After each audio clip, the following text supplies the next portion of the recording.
स्वागत है आप सभी का न्यूज़ टाइम्स में। एक अजीबोगरीब खबर सामने आ रही है जो कम से कम आज के सामाजिक परिवेश में कहीं से भी फिट नहीं बैठती है। हुआ यूँ कि डुमरिया के गांव के प्रधान ने 12 परिवारों को गांव से इसलिए बहिष्कृत कर दिया क्योंकि उन्होंने सोहराय पर्व अपने तरीके से मनाया था। अब ये परिवार के लोग दर दर की ठोकरें खाने को मजबूर हैं। डुमरिया प्रखंड के छोटा अस्ती गांव के 12 परिवारों को विगत अक्टूबर माह में सोहराय पर्व मनाने के बाद गांव से ही बहिष्कृत कर दिया गया। गांव के प्रधान ने ये तुगलकी फरमान सुनाया। अब ग्रामीण अपने परिवारों के साथ दर दर की ठोकर खाने को मजबूर हैं। पहले ये ग्रामीण एक प्रतिनिधि मंडल जिले के सांसद विद्युतरण महतो से मुलाकात कर जल्द से जल्द समस्या का निदान करने की मांग की। तत्पश्चात ये सभी जिले के उपायुक्त से मिलकर उन्हें अपनी समस्याओं से अवगत कराया। ग्रामीणों ने बताया कि विगत 27, 28 व 29 अक्टूबर को सोहराय पर्व मनाया। पर्व ग्राम प्रधान के अनुसार नहीं मनाए जाने पर ग्राम प्रधान रुपये हंसदा ने गाँव के 12 परिवारों को बहिष्कृत कर दिया। बच्चों को गांव के अन्य बच्चों के साथ स्कूल नहीं जाने दिया जा रहा है, मैदान में खेलने नहीं दिया जा रहा है, सरकारी योजनाओं का लाभ भी उन्हें नहीं मिल पा रहा है। खेती किसानी के लिए जब किसी व्यक्ति को बुलाया जाता है तो उसे मारपीट की धमकी दी जाती है। ग्रामीणों ने बताया कि ग्राम प्रधान के तुगलकी फरमान से ग्रामीण डरे सहमे हैं। उपायुक्त से मुलाकात कर जल्द से जल्द इस मामले में हस्तक्षेप करने की मांग की गई है। नाम सुनेराम हेम्ब्रम, हम लोग डुमरिया प्रखंड अंतर्गत आस्ताकुआली पंचायत गांव छोटा अस्ती के हैं। हम लोग विगत 27, 28, 29 अक्टूबर 2023 को सोहराय पर्व मनाए, जिसके कारण वहां का ग्राम प्रधान और ग्रामीण हम लोग 12 परिवार को बहिष्कृत किया है। इस तरह का बहिष्कार की बात अगर बोला जाए तो डुमरिया प्रखंड में हर गांव में 1-2 परिवार ऐसे हैं जो ग्राम प्रधान उसको बहिष्कार के रखा है। तो इस तरह हम लोग का भी ग्राम प्रधान रुपये हंसदा हम लोग को सामाजिक क्षेत्र में, धार्मिक क्षेत्र में सब चीज़ में बहिष्कृत किया है। इसके साथ साथ हम बताना चाहेंगे जो स्कूल जाने वाला बच्चा को भी हम लोग का बच्चा से उन लोग को मिलने माने एक साथ जाने नहीं देता है। खेल मैदान में हम लोग को बच्चा को खेलने नहीं देता है। ये जो 23 तारीख पिछले दिसंबर में आपका सरकार आपका द्वार जो प्रोग्राम हुआ हम लोग के गाँव में ही, तो वहाँ भी हम लोग को न कंबल मिला न कुछ, माने हम लोग को सारा सरकारी योजना से भी वंचित रखा जा सकता है। क्यों ऐसा कर रहा है? क्यों ऐसा कर रहा है? क्यों कर रहा है ऐसा? हम लोग जो सोहराय पर्व मनाए हैं इसीलिए जी, उसके पहले हम लोग सब एकदम एक भाई एक सब आपस में मिलते, लेकिन सोहराय पर्व मनाने के चलते हम लोग को बहिष्कृत पूरे 12 परिवार को। सामाजिक जो व्यवस्था है उन सभी व्यवस्था में भी हम लोग आवेदन दे के अवगत कराए हैं कि चलिए हम लोग को हमारा व्यवस्था की ओर से एक बैठक करके सुझाव करके समाधान कर दिया जाए, लेकिन हम लोग को अभी तक हमारा व्यवस्था से कुछ वैसे माने समाधान का व्यवस्था नहीं किया। शहर में ब्लेड मैन के नाम से पहचाने जाने वाले अखिलेश चौधरी ने 600 क्विंटल यूज्ड ब्लेड को गलाकर स्वर्गीय कर्पूरी ठाकुर की प्रतिमा और 100 किलोग्राम का एक गदा के अलावा अन्य सामग्री भी बनाए हैं। अखिलेश पिछले 10 वर्षों से विभिन्न नाई की दुकानों से यूज्ड ब्लेड इकट्ठा कर रहे थे। जमशेदपुर में ब्लेड मैन के नाम से जाने वाले अखिलेश चौधरी एक बार फिर इतिहास रचने का काम किया है। ब्लेड मैन अखिलेश चौधरी ने पहले तो 600 क्विंटल यूज ब्लेड शहर के नाई दुकानों से जमा कर इंडिया बुक ऑफ रिकॉर्ड में अपना नाम दर्ज करवाया। उसके बाद 500 क्विंटल ब्लेड को गलाकर स्वर्गीय कर्पूरी ठाकुर की प्रतिमा, 100 केजी का हनुमान जी के गदा, डस्टबिन, डंबल और अन्य सामान बनवाए। कर्पूरी ठाकुर की प्रतिमा को नाई समाज को देंगे क्योंकि ये ब्लेड नाई की दुकान पार्लर से ही तो जमा किए गए हैं।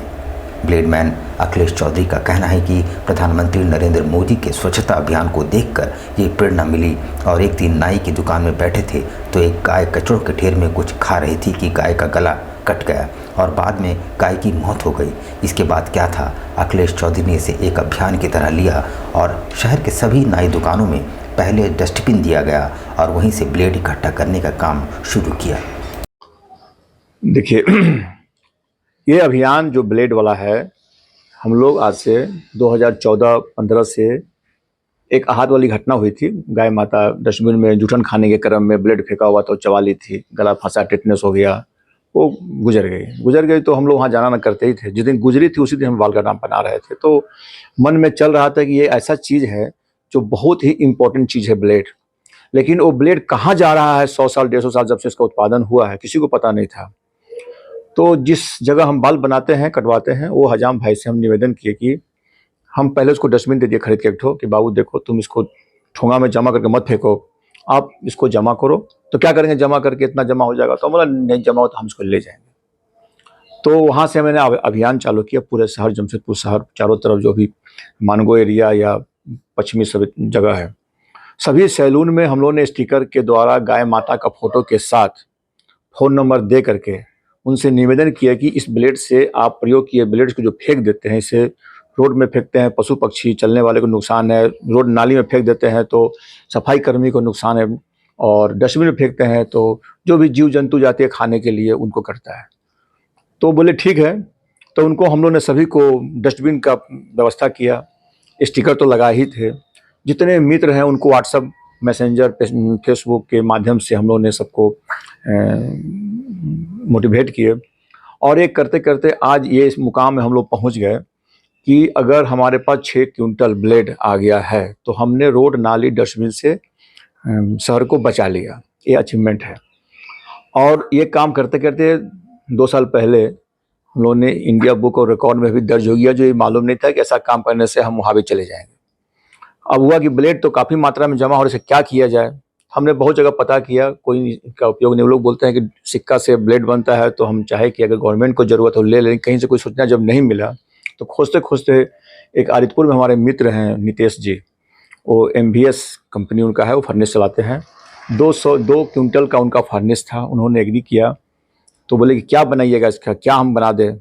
बहुत सोचने पर हुआ कि भाई कुछ मूर्ति बना दीजिए कर्पूरी ठाकुर जी का, जो बिहार के लोकप्रिय मुख्यमंत्री थे, गरीबों के थे, नाई समाज परिवार से भी आते थे। तो उनका क्यों बनाना चाहते हैं, ये भी क्वेश्चन हुआ। तो इसलिए बनाना चाहते हैं कि उनसे हमने ब्लेड लिया है और हम ईमानदारी रूप से काम करना चाह रहे थे कि उनका ब्लेड से अगर उनका मूर्ति बन जाएगा तो मूर्ति उन्हीं के समाज को हम स्थापित करेंगे, और सारे समाज को, नाई समाज के भाई को संदेश जाएगा कि ये भी हो सकता है क्या, जिस चीज़ को आज 100-150 साल से हम फेंक रहे थे उसको किसी ने जमा करके गला के मूर्ति बना दिया।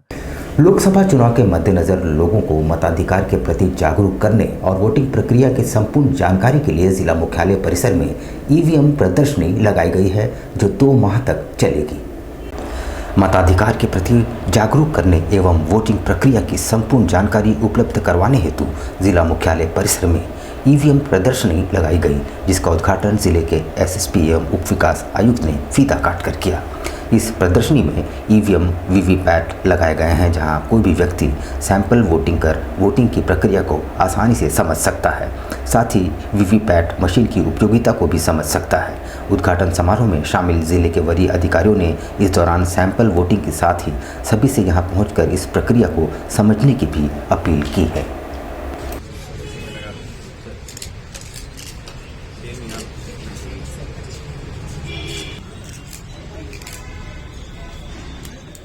EVM डेमोन्स्ट्रेशन सेंटर बनाया गया है, जो कि कलेक्टेरिएट में जिला का EVM डेमोन्स्ट्रेशन सेंटर है। यहाँ पे जो हमारा चुनाव आयोग का दिशा निर्देश था कि 10 तारीख से हम लोग को स्टार्ट करना है सब जगह, तो हम लोगों ने शुरू कर दिया है। लोग यहाँ आके अपना डमी जो बैलेट पेपर लोड किया गया उसमें वोट भी देंगे, और इसके बारे में लोगों में जागरूकता भी फैलेगी। तो हम लोग आपके माध्यम से सबसे आग्रह करेंगे कि जिन्हें भी EVM VVPAT इत्यादि के बारे में जानकारी लेना है या कैसे वोट दिया जाता है चुनाव के दौरान में ये समझना है, तो आराम से आके ये पूरे शाम तक रहेगा, और हर दिन लगभग अभी से लेकर 2 महीने तक ये यहीं पे सुचारू ढंग से रहेगा। एक आम जनता के लिए भी रहेगा सर? ये बिल्कुल आम जनता के लिए बनाया गया है। 22 जनवरी की तारीख जैसे जैसे नज़दीक आती जा रही है, लोगों की तैयारियां भी अब मूर्त रूप लेने लगी है। केबल टाउन स्थित बिरला मंदिर परिसर में श्री राम के चित्र की एक रंगोली बनाई जा रही है, जो लगभग 18,000 वर्ग फीट बड़ी है। यह एक वर्ल्ड रिकॉर्ड भी है। लक्ष्मी नारायण बिरला मंदिर परिसर में 18,000 वर्ग फीट से ज़्यादा प्रभु श्री राम के चित्र की रंगोली बनाई जा रही है।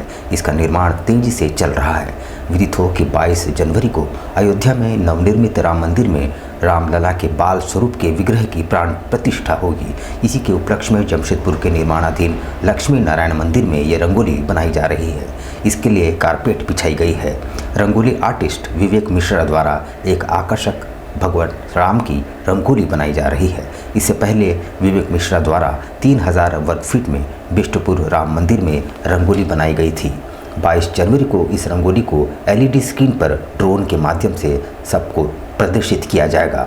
इसी दिन शाम को 11 हौस दीपों से दीपोत्सव कार्यक्रम होगा। शाम में भजनों से मंदिर परिसर गुंजायमान रहेगा।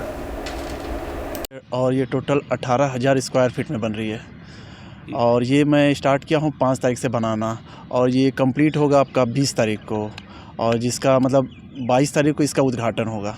तो ये एक वर्ल्ड रिकॉर्ड है? हाँ, ये वर्ल्ड रिकॉर्ड है। ये इससे बड़ी रंगोली आज तक, पोर्ट्रेट रंगोली आज तक नहीं बनी हुई है। इससे पहले कितना बड़ी पोर्ट्रेट रंगोली? 14,000 स्क्वायर फीट में इससे बड़ी रंगोली बनी हुई है। इसके बाद ये 18,000 स्क्वायर फीट में बना। वो नरेंद्र मोदी जी की बनी है। कहाँ पे? ये इंदौर में बनी हुई है रंगोली। किसने बनाया? ये शिखा शर्मा जी ने बनाया था। अच्छा, अब उनका रिकॉर्ड आप तोड़ने वाले हाँ हैं। बिल्कुल। तो किस तरह से पता चलेगा वर्ल्ड रिकॉर्ड वाले को कि यहाँ पे हम ये जो भी हम काम कर रहे हैं पर डे 24 घंटे रिकॉर्ड, और आप देख सकते हैं 4 कैमरे लगे हुए हैं। यही रिकॉर्ड्स हमको भेजने रहेंगे आपको वर्ल्ड रिकॉर्ड वाले को, तो वो वहाँ से भेजते हैं सर्टिफिकेट। इन दिनों हड़ताल का एक ट्रेंड बनता जा रहा है। तमोलिया स्थित पूर्णिमा नेत्रालय के हाउसकीपिंग स्टाफ स्थायीकरण और वेतन वृद्धि की मांगों को लेकर काम छोड़कर हड़ताल पर चले गए, जिस कारण स्वास्थ्य सेवा पूरी तरह ठप हो गई। सरायकेला खरसुआ जिले के कपाली के तमोलिया स्थित पूर्णिमा नेत्रालय के हाउसकीपिंग स्टाफ शुक्रवार को हड़ताल पर चले गए, जिससे स्वास्थ्य सेवा चरमरा गई। हालांकि प्रबंधन द्वारा 24 घंटे के भीतर समाधान का भरोसा जरूर दिलाया गया है। वैसे कल तक मांगे पूरी नहीं होने पर अनिश्चितकालीन हड़ताल पर जाने की चेतावनी भी दी गई है। कर्मियों का कहना है कि हम लोग कई वर्षों से पूर्णिमा नेत्रालय में कार्य करते आ रहे हैं। पहले 41 छुट्टियां दी जाती थी, जिसे घटाकर 22 कर दी गई है। पूर्णिमा नेत्रालय के जनरल मैनेजर असीम भट्टाचार्य ने बताया, हड़ताल पर गए कर्मियों से 24 घंटे की मोहलत मांगी गई है। जल्द ही इनकी समस्याओं का समाधान करने का प्रयास किया जाएगा। ये पूर्णिमा नेत्रालय एक ट्रस्टी के द्वारा चलाया जा रहा था, जिसमें यहाँ के जो भी रोजगार से जुड़े हुए नर्स हो, स्वीपर हो और हाउसकीपर हो, चाहे ड्राइवर हो, सारे स्टाफ जो है कहीं ना कहीं किसी न किसी रूप में आज 22-23 साल से ये लोग काम कर रहा है। कहीं इंक्रीमेंट ढंग से नहीं हो पा रहा था, किसी को योगदान चिट्ठी नहीं दिया हुआ था, किसी को OT नहीं दिया जाता था। विभिन्न तरह का ये मुद्दा था। उस मुद्दा को लेकर ये लोग अपना डिमांड रखा था। मैनेजमेंट बॉडी का GM और पदाधिकारी से बात हुआ। वार्ता के बाद ये तय हुआ कि कल 11 बजे तक हम लोग सारे जो भी इंक्रीमेंट का बात है उसको खत्म कर लेंगे। स्वामी विवेकानंद की आज 161वीं जयंती है, जिसे देश भर में युवा दिवस के तौर पर मनाया जाता है। इधर भाजपा जिला कार्यालय में कार्यकर्ताओं ने स्वामी जी के श्रद्धांजलि अर्पित की। स्वामी विवेकानंद की आज 161वीं जयंती है। देश इसे युवा दिवस के रूप में मना रहा है। इधर जमशेदपुर भाजपा कार्यालय में स्वामी विवेकानंद की जयंती पर उन्हें श्रद्धांजलि अर्पित की गई और स्वामी जी के आदर्शों पर चलने का संकल्प लिया गया। भाजपा जमशेदपुर महानगर गुंजन यादव ने बताया कि स्वामी युवाओं के प्रेरणा स्रोत थे। उनका टाटा स्टील के निर्माण में अहम योगदान रहा है। जमशेदपुर से उनका गहरा नाता रहा। आज सभी भाजपा के कार्यकर्ताओं उन्हें नमन करने और उन्हें बताए आदर्शों पर चलने का प्रण लेने यहाँ एकत्रित हुए हैं।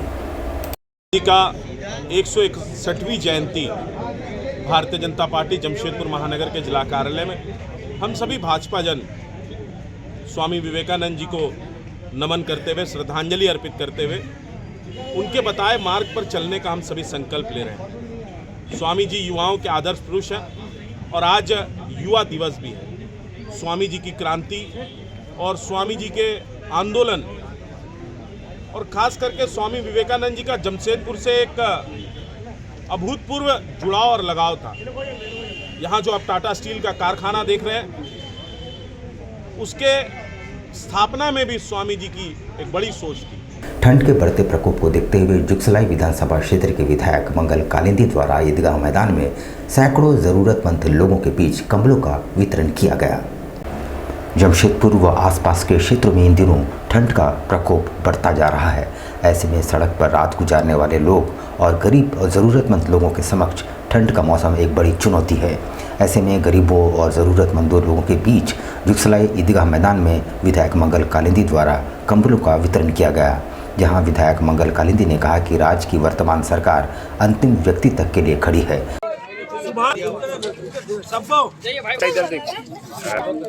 इधर महमूद अली देखिए, आज जुगसलाई नसीम मैरिज ईदगाह मैदान के पास ज़रूरतमंद लोगों को कंबल दिया जा रहा है और हमारे राज्य के माननीय मुख्यमंत्री आदरणीय हेमंत सोरेन जी के नेतृत्व में पूरे झारखंड में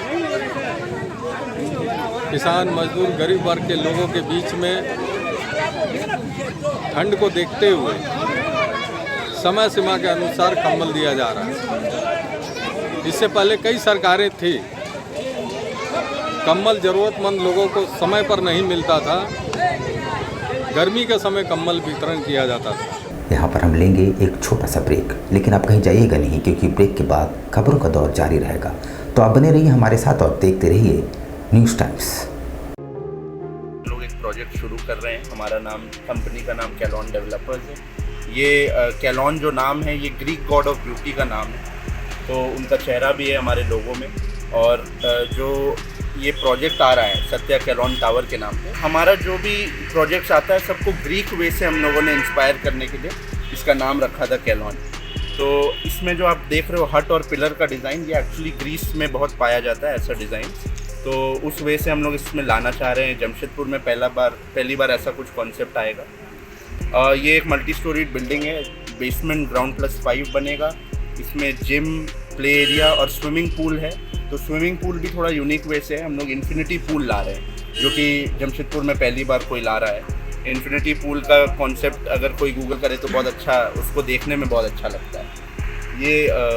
ये सब चीज़ें इसमें हम लोग कर रहे हैं। बाकी जो लुक है बाहर से वो भी यूनिक है। इसको बेसिकली हम लोग लैंडमार्क बनाना चाहते हैं पूरे सोनारी में।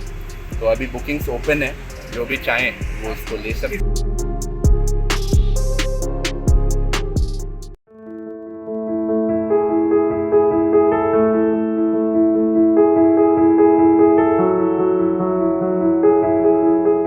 कैसे हो मनोज? ठीक ही है भैया।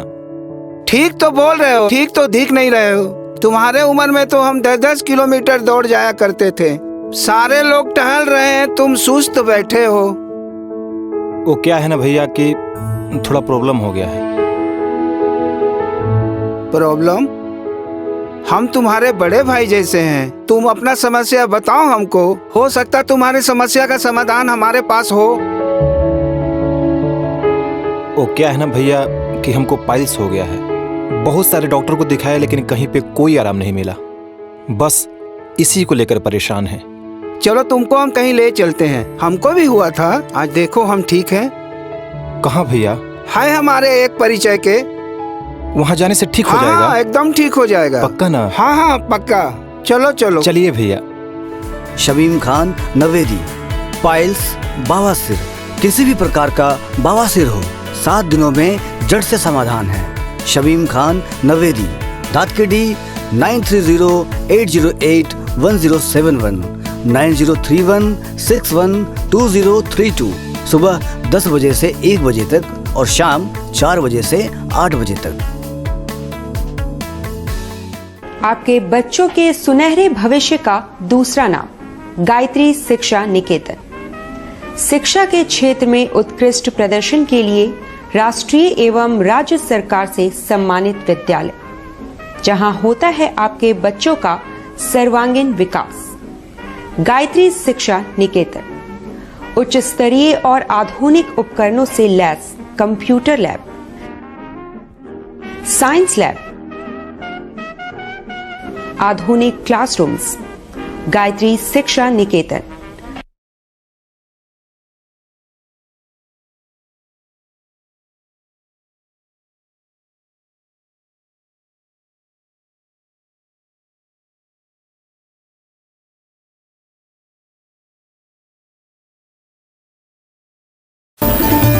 Indian Bakery, specialist in cakes and confectionery items.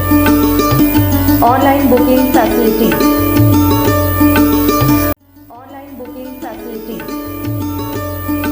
Specialist in all types of patties, eggless cake, birthday cake, anniversary cake, wedding cake,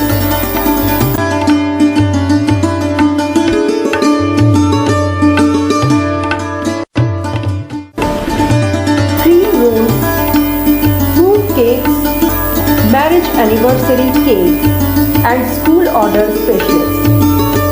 Please do visit with your friends and family.